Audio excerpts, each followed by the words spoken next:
अपकृत विधि।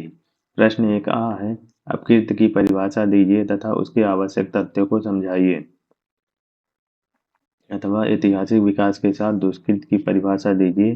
क्या यह दुष्कृत विधि है या दुष्कृत विधियां? वर्णन कीजिए। दुष्कृत विधि की परिभाषा कीजिए। क्या यह दुष्कृत विधि है या दुष्कृत विधियां? वर्णन कीजिए। अपकृत विधि का उद्देश्य व्यक्तियों द्वारा एक दूसरे को चोट पहुंचाने से रोकना है, चाहे वह उसकी संपत्ति के संबंध में हो या उसके व्यक्तित्व, उनकी प्रतिष्ठा या अन्य किसी चीज के संबंध में हो जो उनकी है। उदाहरणों की सहायता से अपकृत विधि के विस्तार की विवेचना कीजिए। उत्तर है इसमें अपकृत की परिभाषा। Definition of tort. टार्ट शब्द की उत्पत्ति फ्रांसीसी शब्द टार्टन से हुई है, जिसका समानार्थी शब्द अंग्रेजी में रॉन्ग, अनुचित एवं हिंदी में अपकृत होता है। अंग्रेजी भाषा में इस शब्द का प्रयोग सर्वप्रथम नॉर्मन विधि शास्त्रियों ने किया, जिसके अनुसार टार्ट शब्द का अर्थ उन कार्यों से था जिसके करने से किसी व्यक्ति विशेष को विधिक क्षति पहुंचे और या क्षतिकर्ता को उसकी क्षतिपूर्ति करनी पड़े, भले ही ऐसा कार्य क्षतिकर्ता ने जाने या अनजाने में किया हो। अपकृत टॉर्ट की परिभाषा विभिन्न विधि शास्त्रियों ने भिन्न भिन्न प्रकार से की है। कुछ प्रमुख परिभाषाएं निम्नलिखित है। सामंड।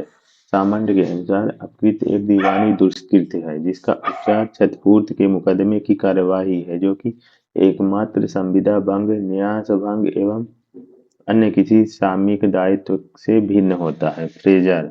फ्रेजर के अनुसार अपकृत किसी व्यक्ति के अधिकार का सामान्य रूप से उल्लंघन है जो क्षतिग्रस्त व्यक्ति को क्षतिपूर्ति के लिए मुकदमा चलाने का अधिकार देता है। डॉक्टर अंडरहिल ने अपकृत को परिभाषित करते हुए लिखा है, अपकृत संविदा से पूर्ण रूपेण भिन्न वैसा अनधिकृत कृत्य है जो किसी व्यक्ति के पूर्ण अधिकार का उल्लंघन करता है या किसी व्यक्ति के सीमित अधिकार का उल्लंघन कर उसे क्षति पहुंचाता है, अथवा किसी सार्वजनिक अधिकार की इस प्रकार अवहेलना करता है जिससे किसी व्यक्ति विशेष को सामान्य व्यक्ति की अपेक्षा अधिक क्षति पहुंचती है, जिसके परिणामस्वरूप क्षतिग्रस्त व्यक्ति क्षतिकर्ता के विरुद्ध क्षतिपूर्ति प्राप्त करने के लिए मुकदमा चलाने का अधिकारी हो जाता है। क्लार्क एंड लिंडसे के अनुसार अपकृत संविदा से स्वतंत्र ऐसा दोष है जिसके लिए उपयुक्त कार्यवाही सामान्य विधिक अनुयोजन है। फ्लेमिंग के अनुसार बहुत साधारण शब्दों में अपकृत संविदा भंग से भिन्न सिविल दोष है जिसके लिए विधि क्षतिपूर्ति के आदेश द्वारा उपचार प्रदान करती है। डॉक्टर विनफील्ड के कथनानुसार अपकृत संबंधी दायित्व विधि द्वारा सुनिश्चित कर्तव्य भंग से उत्पन्न होता है।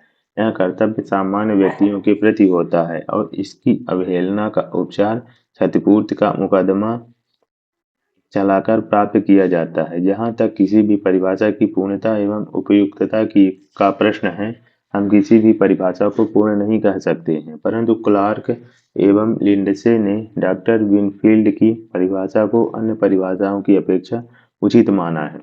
विवाहित व्यक्ति के साथ लिव इन रिलेशनशिप में रहना साशय अपकृत्य है। इंदिरा शर्मा बनाम बीके शर्मा, AIR 2014, AC 309। अपकृत्य की विशेषताएं, कैरेक्टरिस्टिक्स ऑफ टॉर्ट। पहला है, अपकृत्य किसी व्यक्ति के अधिकार का उल्लंघन है या उसके प्रति अन्य व्यक्ति द्वारा कर्तव्य की अवहेलना है। दूसरा, अपकृत्य उन अनुचित कृत्यों से भिन्न होता है जो पूर्ण रूप से संविदा भंग के अंतर्गत आते हैं। तीसरा, व्यवहार न्यायालयों में नुकसानी पाने की कार्यवाही करके इसका उपचार प्राप्त किया जा सकता है। चौथा है, यह उन कृत्यों से भी भिन्न है जिसे अपराध कहा जाता है। पांचवा है, अपकृत्य में जिस अधिकार का अतिक्रमण होता है वे सर्वबंधी अधिकार, राइट इन रेम होते हैं। छठवां, अपकृत विधि का उद्देश्य है क्षतिपूर्ति, अर्थात वादी को यथासंभव उस अवस्था में ला देना मानो कि उसके प्रति कोई अपकृत्य न हुआ हो।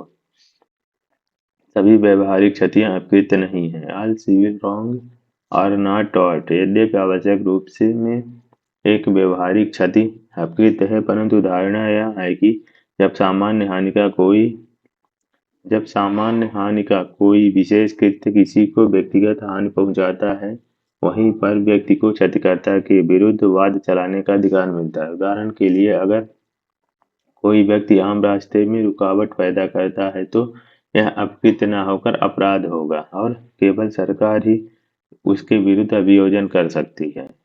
परंतु इस प्रकार की रुकावट से किसी व्यक्ति को क्षति पहुंचती है, अर्थात यह रुकावट किसी को हानि पहुंचाने के कार्य में देर करने या उसे चोट पहुंचाने की नीयत से डाली गई है, तो क्षतिग्रस्त व्यक्ति को भी रुकावट पैदा करने वाले व्यक्ति से क्षतिपूर्ति पाने के लिए वाद लाने का अधिकार उत्पन्न हो जाता है। इस प्रकार हम कह सकते हैं कि सभी व्यवहारिक क्षतियां सिविल रॉन्ग अपकृत्य नहीं होते हैं, अपितु जब सामान्य हानि का कोई विशेष कृत्य किसी को व्यक्तिगत हानि भी पहुंचाता है, तभी वह अपकृत्य माना जाता है। अपकृत्य की विधि या अपकृत्यों की विधि, लॉ ऑफ टॉर्ट और लॉ ऑफ टॉर्ट्स। अपकृत्य विधि की प्रकृति से संबंधित एक महत्वपूर्ण प्रश्न यह है कि क्या यह अपकृत्य विधि है या अपकृत्यों की विधि।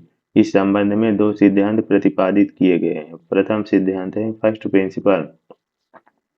प्रथम सिद्धांत के अनुसार यह अपकृत्य विधि लॉ ऑफ टॉर्ट है, क्योंकि सभी क्षतिकारक कृत्य जिसका कोई औचित्यपूर्ण हेतु न हो अपकृत्य के अंतर्गत आते हैं। इस सिद्धांत के समर्थक सर फ्रेडरिक पोलक हैं। इस सिद्धांत के अनुसार प्रत्येक प्रकार की क्षति जो एक व्यक्ति के द्वारा दूसरे को पहुंचाई गई हानि के कारण घटित हुई है, अपकृत्य होगी, जब तक उस हानि के लिए विधि के अंतर्गत कोई औचित्य न हो।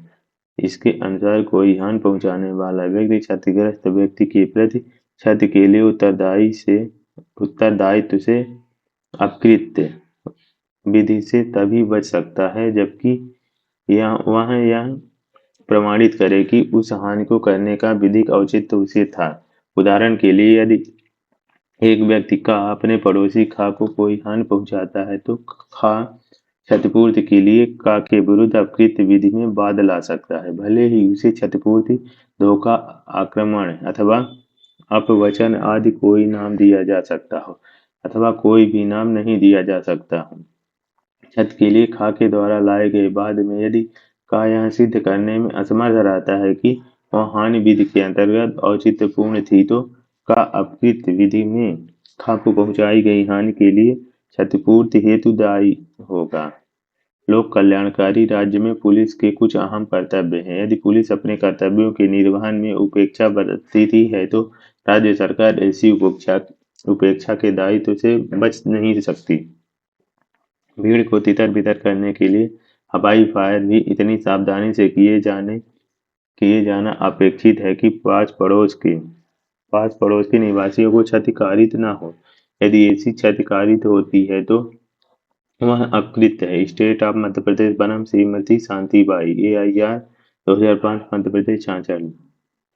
दूसरा है द्वितीय सिद्धांत, सेकंड प्रिंसिपल। दूसरे मत के अनुसार यह अपकृत्यों की विधि लॉ ऑफ टॉर्ट है, अर्थात इसके अंतर्गत निश्चित प्रकार के अपकृत्य हैं जिसके अतिरिक्त अपकृत्य का दायित्व उत्पन्न नहीं होता है।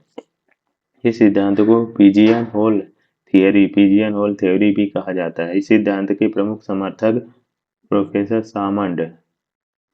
सामंड है। उनका मत इस सिद्धांत पर आधारित है कि जहां क्षति विधि के अंतर्गत क्षति नहीं है, वहां उस क्षति के लिए विधि के अंतर्गत उपचार भी उपलब्ध नहीं है।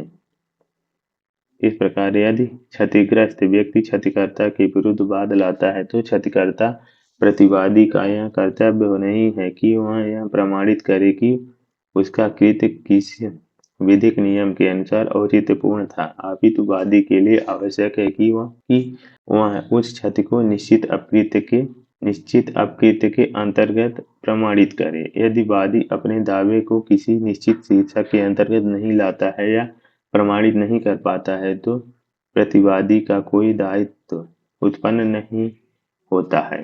अपकृत्य विधि को सामयिक एवं नम्य बनाने के लिए एवं इस बात को दृष्टिगत रखते हुए कि यह एक विकासशील विधि है, प्रथम सिद्धांत ही अधिक उपयुक्त प्रतीत होता है।